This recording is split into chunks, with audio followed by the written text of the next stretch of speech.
Hello and welcome to the Google Workspace Update podcast from Strawberry 7. My name is Adam. And my name is also Adam. Welcome to the show. It's great to have you with us.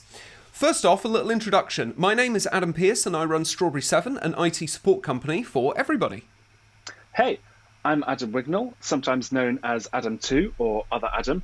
I joined Strawberry 7 in 2015 and I work in schools giving support directly to our clients. We're here every Monday to give you the latest updates to Google Workspace, including Gmail, Google Calendar, Docs, Sheets, and Slides, to name a few. On with the show. First up, this week for Google updates, we've got Google Maps. So last year, Google added the ability for you to insert a Google Maps place chip into a Google Doc by pasting the Maps link directly into the document. Now you can insert place chips into your docs using the app menu.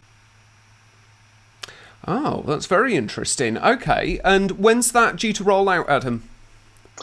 The rollout rapid release begins in August 2022, with scheduled release planned for September the 8th, 2022.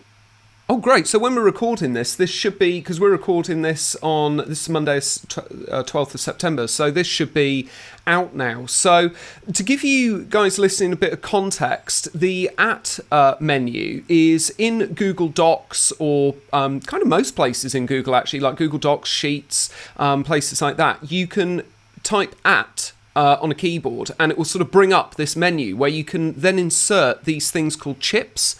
And these chips are, depending on what you're inserting, they're kind of like little sort of interactive placeholders, aren't they, Adam? Where you know you can get like for example, if you do an at and you do somebody's name, it will bring up their contact card, won't it? Yes. So this is actually, so these are place chips that you can put in a doc. So I could do the at menu and I could type in a location, and it would kind of be like an interactive map location within a doc. Is that right? Yes, that's right. Oh, interesting. Okay, that's pretty good. And that's available right across all the versions, is that right? Yes, all versions of Google Workspace should have access to this feature right now. Great, fantastic. Let's hear the next update, Adam. Right, next up, this is for Google Classroom. So in addition to setting your preferences for Google Classroom push notifications, you can now tailor your email notifications from Android or iOS devices. With this update, Google Classroom push notifications are much clearer and much more actionable. Okay, I can really see where this is going to be a big advantage. It's interesting because Google do something similar to this. We at Strawberry 7, for example, we use Google for all of our services within Workspace. And we've got Google Chat and we've got email. And I've noticed on my phone, it will sometimes say, hey, you've got the Gmail app, but you've also got the Google Chat app. Do you want to turn the notifications off on one of them to stop getting double notifications? So I kind of assume this is along the same lines where it's sort of trying to cut down on that number of notifications, where you can set it so that you're not getting email notifications and push notifications on your phone and kind of being bombarded. Have I kind of got that right? Yes, that's right. They've also just tidied up the interface a little bit more, so it looks a bit smoother and cleaner, and yeah, it looks a bit better. It's been updated. Great, excellent. And that's available across all versions as well, is that right? Yes, that's correct. Yeah, all versions of Google Workspace should have access to this update. Great. Of course, caveat being that it's all versions of education, right? Because it's Google Classroom. But yeah, all yes. Versions. Yeah, brilliant. Okay, what's the next update we got?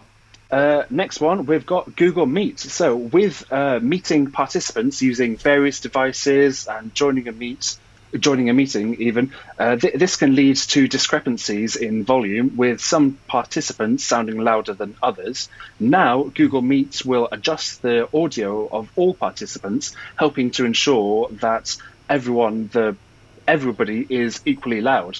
To take advantage of these features, make sure that noise cancellation is turned on. Ah, right. Yeah. You know what? I think we've encountered this feature actually going on to record this very podcast. So just let you listeners know, we have this podcast available in audio form and video form. So depending on which one you're watching, there is an opposite version as well opposite version. Would it be an opposite? I'm not too sure. Alternative. Alternative, thank you, Adam. This is why Adam's on with me, you see. So there's an alternative version, and when we went on to record this in Google Meet, I think we when we were testing the audio devices, we actually encountered this exact feature where it was kind of leveling the noise on our different devices. So I mean, that is going to be really, really handy for the noise cancellation feature. It's going to be super handy. Yeah. I mean, the noise cancellation feature was super helpful for teachers in classrooms and people who were at home and had building work going on and things like that, kind of taking those background noises out. But leveling everybody's audio is going to be super handy because I found it in meetings where some people have got headsets on and the mic is very, very close to their mouth, and equally other people are very far away from their microphone, so that's going to be really handy to sort of equalise. It will definitely help everyone, because even if you're at home by yourself, there could be traffic outside or weather or anything going on, or then on the other side, if you're at school, you could be in a busy classroom, in the staff room, you could be anywhere. There's always going to be people, there's always going to be some noise coming from somewhere, so having the noise cancellation automatically adjust itself will definitely be very helpful for everyone. Yeah, absolutely, Adam. Yeah. And what version? I don't think that's available on every version of Google Workspace, is it? Can you give us a rundown on what versions that's available on?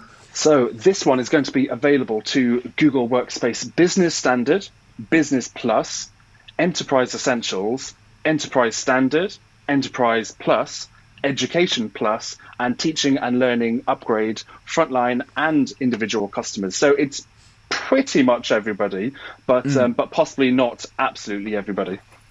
That makes a lot of sense because that's kind of aligned with some of the other features in Google Meet, such as recording meetings and things like that. They're available on similar standards or similar versions rather.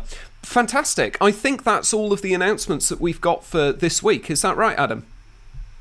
Yep, those are the highlights for this week.